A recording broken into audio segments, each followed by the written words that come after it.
This talk is about an article that was just recently published in Anesthesiology, and this is to do with two things. One issue of technology looking at what a BIS monitor can and cannot do, and another one looking at another issue looking at trying to help our neurology colleagues predict who will recover after CPR. I am also from Brigham and Women's Hospital, from Harvard Medical School, so I live in Boston now, but as you can tell from my accent, I am originally from England. So while sometimes I've been an Englishman in New York, today it is my privilege again to be a gent in Ghent. And I'm very, very happy to be here. Thank you so much for having me back. This is the paper that was published, so if this interests you and you want to get into more detail about it, this is the paper in Anesthesiology. And what we are looking at here is trying to find ways to predict whether someone who has had CPR for a cardiac arrest, whether that person can ultimately regain consciousness and leave the hospital.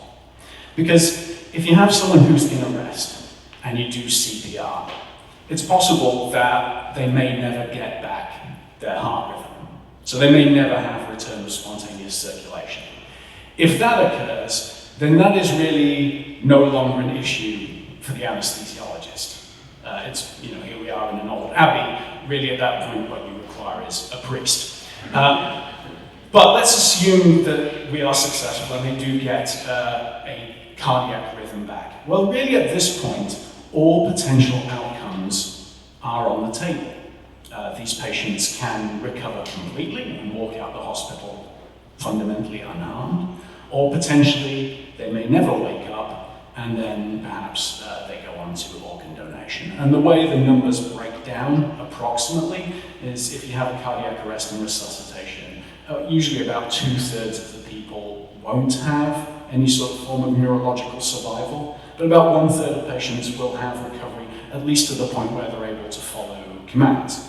And then some subset of that do have extremely good results. Now, what happens is these patients, after resuscitation, these patients go to an intensive therapy unit, an ICU, and then they will have neurological monitoring, so a network array of electrodes on their head. And the standard of care for this is usually to have 48 hours, or coming soon, perhaps 72 hours of monitoring. Sometimes the patients wake up more quickly than that. And then a neurologist, or a critical care neurologist, will come and see the patient and help with the interpretation of the raw EEG signal. And they do this using what are called the Westphal criteria. So here are the highly malignant criteria. So if you have these, it's really bad. So a suppressed background without discharges, a suppressed background with periodic discharges, or a burst suppressed background with or without discharges. It's a little easier if I just sort of show you what that looks like. So here are some pictures. So here are the things essentially from left to right. So A is just a completely suppressed EEG with no real activity. B is a very, very suppressed EEG, but with occasional, almost epileptiform, bursting periodic discharges. C shows burst suppression, so suppressed for most of the time, but with these bursts in it. And then D is sort of a combination of those. We have burst suppression and again these periodic discharges. And burst suppression, of course, is something that you can get into with anesthesia. As you know, with depth of anesthesia monitoring, there's often a suppression rate number there, and that will make the BIS score go very, very low when patients have that. There's also a set of not highly malignant, but malignant EEG criteria. So things that look bad, but aren't quite as bad as the highly malignant criteria. And I won't read these out to you. What I'm going to do here is just sort of show you a table of how this plays out. So down the left-hand side here, we have the EEG patterns that I just discussed, and then you have the sensitivity and specificity, and this is from the Westphal paper, looking at these diagnostic criteria. And the important thing here, I'm going to just pick out the thing that is most important here, is this column of false negatives. So what I want you to see here is that for all these criteria, there are a lot of false negatives. What does that mean? Sometimes it's hard to remember which way true, false, positive, negative goes. In this case, what this means is that if you had the highly malignant criteria, you were probably not going to make it. But just because you didn't have them did not mean that you would have neurological survival. So even if you lacked the malignant signs, that wasn't necessarily good. So you could not have, does everyone follow this part? So you could not have the malignant findings, but that didn't help you. You could still do badly. And that is shown here in this table in the way that they structure true or false, positive and negative, that there are a lot of false negatives with these tests. So, to help to try to fix this problem, they did come up with this idea of benign EEG criteria, but it doesn't really help very much, because what this means, what all this says is that you have a reactive background in the tracing and you don't have any of the malignant things that I showed you. So this is not a big, although there are benign criteria, this wasn't a big step forward in the literature. And this has been refined more recently. They just took out one of the malignant criteria, and it still doesn't help terribly much. So what I'm saying here is that there is a big grey area. There is a grey area of patients who don't have the classic bad findings, but don't wake up anyway. And we would like to know what to do with those patients. Because really, what you're trying to judge is whether is this person going to recover or not. And so here's an example, at least. This is a bad brain. So here's a poor outcome. So you see here there's an EEG pattern, which is a little like the ones I showed you before, where there's a lot of these periodic discharges. And you can see here, here's an MRI, and it's very bright in the cortices because there's a lack of diffusion. So this is showing up bright. So this is a brain that's not doing very well. In contrast, here is a good outcome. So a much more sort of uniformly diffused brain. And here, no discharges and a nice reactive background. This is a good outcome. So, well, where does this leave us? Well, kind of leaves us where we usually are, in the dark, surrounded by the living and the dying. What can we do about that? It would be better if we had a more objective and automated way of doing this assessment. And could we, as anesthesiologists, help out with that? Is there some sort of technology that we could employ to help our neurology colleagues out? So, what I propose is that we're going to do a study as follows. I'm going to show you this. So we're going to take EEG signals from patients who are post-CPR. And then what we're going to do is we are going to run them through a BIS monitor. Not a real BIS monitor, but an emulated BIS monitor. So just the software BIS monitor.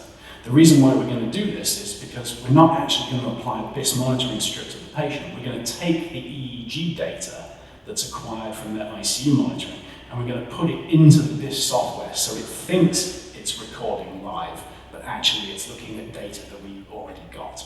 We're going to trick it. From that, we're going to take the internal features that the BIS uses to calculate a depth of anesthesia, because it looks at the EEG and pulls out various features, lots of features actually, about 20 features. And then it weights those to come up with a depth of anesthesia score that we all sort of know. Now, does the unconsciousness of anesthesia have anything to do with the unconsciousness of anoxic brain injury? Probably not. So what we're going to do is we're going to try to learn a new model, and instead of looking at a BIS score, we're going to come up with our own score that's going to use some of the BIS ingredients, but we're going to cook them up together in a different way using a neural network and use that to make a prediction of who recovers and who doesn't. And from that, we'll match whether that score works against what we know happened to those patients. Okay? All right. How are we going to emulate the BIS monitor? Well, I'm just going to do this really quick because this is old work. Here's an old BIS monitor. For those of you, I don't know if you recognize this one. This one had a sort of yellow screen. Now we're going to invalidate some warranties. Let's blow that warranty. Okay, so you can open it up. Here's the circuit board inside it. If you take out the main circuit board, it has chips on it. Some of those chips are processors and store software. That's these ones. And you can, with a little bit of cunning, you can take the software out of the BIS monitor. And then you can write another program, and then you can run the BIS software on your own computer. So you can run it on your Mac laptop or on a PC. On current hardware, it runs about the same speed. You can also take this and run it on a collection of computers. So if you have a cloud, access to a cloud, you can now run several hundred BIS monitors all at once on any EEG data that you want, in this case, from these patients. So here's how it's going to work. We actually have a registry of these patients at Brigham and Women's Hospital. We had about 730 of them who presented this way. Some of them woke up in less than 12 hours or died in less than 12 hours, so we don't need those. We only need the ones who kind of lingered. And then we're going to split those up into cohorts, and we will try to develop a neural network that separates them into who did well and who didn't do well. And the problem here is that this is still a lot of data. Well, how much data is it? If you print it out, here is this EEG strip that I showed you before for a fairly good outcome. If you just calculate the numbers, this is the speed of it. That's how many seconds there are in an hour. That's how many. We're looking at 48 hours of data. Just in the validation cohort, in the model generation cohort, we're looking at 181 patients. So if you printed that all out in a row, the data we have to look at, this strip would stretch for 782 kilometers, which is this far from where we are now in Ghent. So this is, I think, why the neurologists have so much of a problem, because they can only sort of look at this much data, in front of them as they're trying to make their prediction. But if we use big data and apply all this EEG data through emulated BIS monitors, we can look at it in a way that no human would ever be able to do. And it actually turns out it's not too hard to get the BIS monitor to give up its internal secrets. Once you've got the software out, then you can sort of tinker with it a little bit if you're a programmer. This is a lot of code, but this is where it pulls together all the different parameters, all the different measurements of the EEG that it uses, and then right at the bottom it goes to this thing called BIS component mixer, where it takes all these little ingredients, this measurement from the EEG, that measurement from the EEG, and it cooks them all together, like mixing in a bowl, and it comes out with a number between 0 and 100. We don't need that number, as I've said, because the unconsciousness of anesthesia isn't really like the unconsciousness of coma, but we would like all the ingredients so that we can pick the ones that we want instead. So all you do is you replace that second to last line of the code. You just put a little patch of code over that. And what this does is it basically says, tell me where you've stored all those things, all those secrets that you've made. Tell me where you put them in your memory.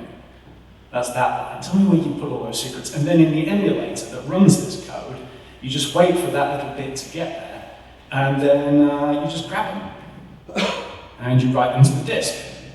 So you can store all the internal workings of the BIS model and just basically be tricked into leaking them out. So we do that, and that's how we get the internal components that the BIS is calculating when it's given this EEG from these patients. So here's where we got to. This is what I showed you before.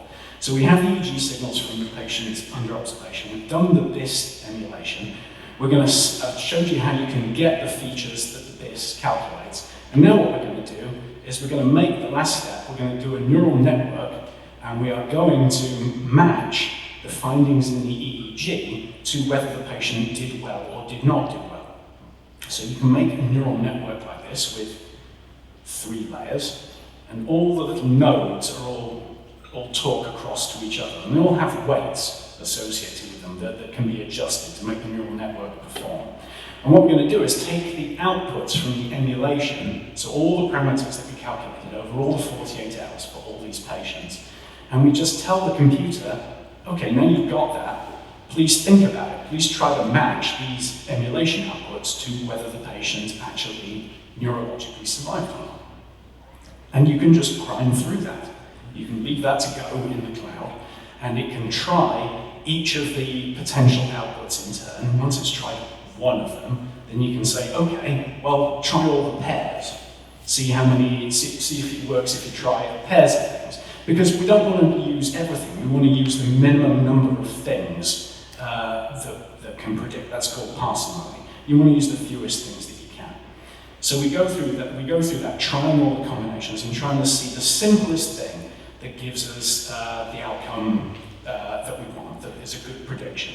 And it takes a little while because as you increase the number of parameters that it can choose, the number of combinations of things it has to try goes up. But in fact, it's not too bad because by the time you get to 4 parameters, that's about as good as you can do. So you can try after that, but it doesn't get any better, so you can stick at 4.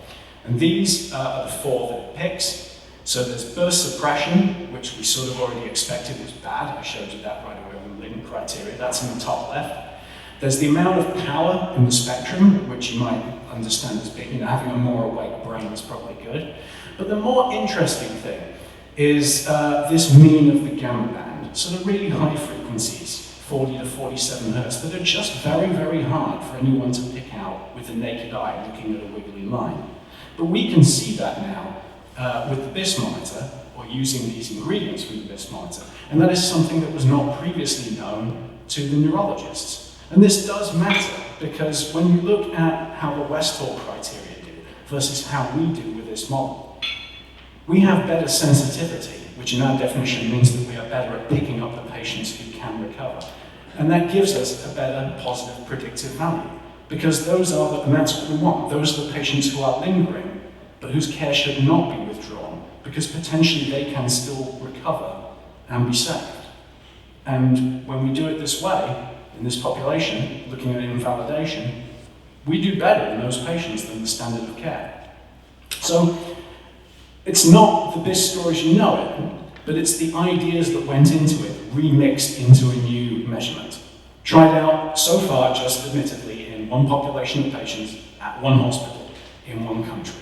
And I would love to do it more and see if we can save some lives, and thank you very much. That's the lecture.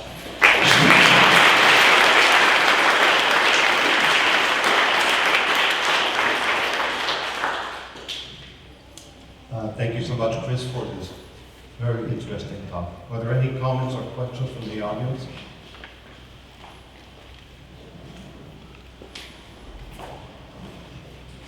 How easy is it for other hospitals to get this? Well, I think it depends. I mean, what we're really looking for is if your hospital has a registry, that would be ideal. If you've recorded EEG data from these patients and you have outcomes, then we could potentially do it retrospectively.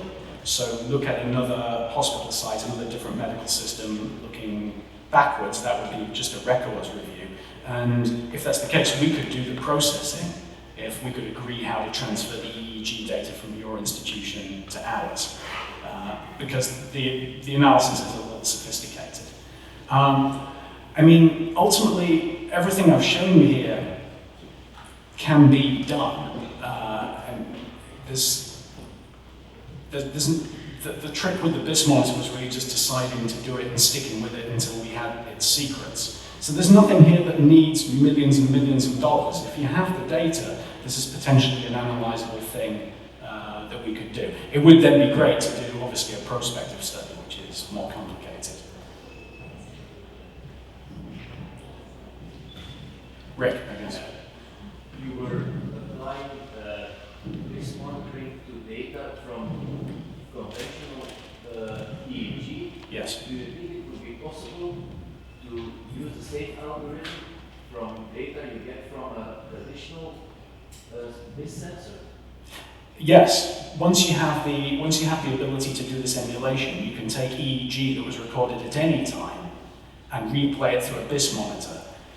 Through the software of the BIS monitor, the BIS monitor will believe that it is happening live. So if you had EEG data that you stored in a case that was unusual and you want to reprocess it, we can do that and capture all the internal workings. Chris, with the risk of asking a stupid question here, some of these patients perhaps got medication that has an influence on Yes. Do you have that information? And could that be confounded? It could be. What we wanted, though, was an algorithm. We specifically did not tell the algorithm what sedation was being achieved, was being given, because we wanted an algorithm that potentially would be able to judge the patient regardless of whether they were getting sedation or not. It would essentially be able to read through light ICU sedation. The other reason for doing it that way is it's not necessarily clear that there's a strong correlation between sedation and outcome, because a patient may not be sedated because you're trying to wake them up because they're going to have a good outcome, or they may not be sedated because their brain is so completely damaged that they don't need any sedation to be in the ICU. So the sedation itself is not a strong predictor of outcome, and the ICU sedation, if it's Precedex, for instance, or low-dose propofol, is probably light enough that we wanted an algorithm that would function that would hopefully be able to function whether they were receiving it or not. So we deliberately made the algorithm blind to that. But it is a very interesting question. Yeah, it's not a stupid question at all. Yes. With kind of blind analytics, and you're using raw EEGs more or less, how do we actually annotate the data? So how do we define the outcome features to train the algorithms? I'm sorry, I may have skipped that a bit. It's too hard to look at the raw EEG data itself because there's so much of it, right? So it's historically been very, very hard to go from hundreds of kilometers of raw EEG data to outcomes. That's a big jump to make. What we're doing here is kind of cheating in a good way. So we're using the internal workings of the BIS to process the EEG, the raw EEG, into some intermediate parameters. And then we're learning from those intermediate parameters whether or not the patient had a good outcome. So instead of trying to do one big jump from raw EEG to outcome, we're doing raw EEG to process parameters to outcome. So, bonk, bonk. So just a little easier. That was one of the tricks.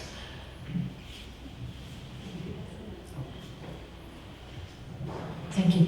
Could hypothermia be found?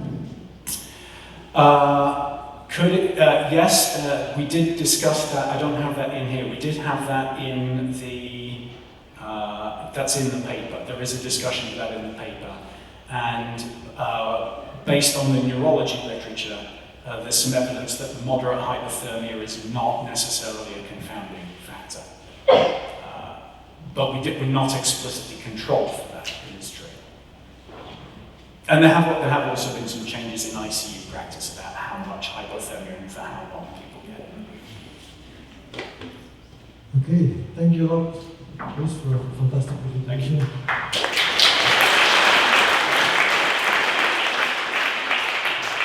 Thank you, speakers, thank you, chairs, and we'll take a break for half an hour. So half an hour, we'll come back. So let's go.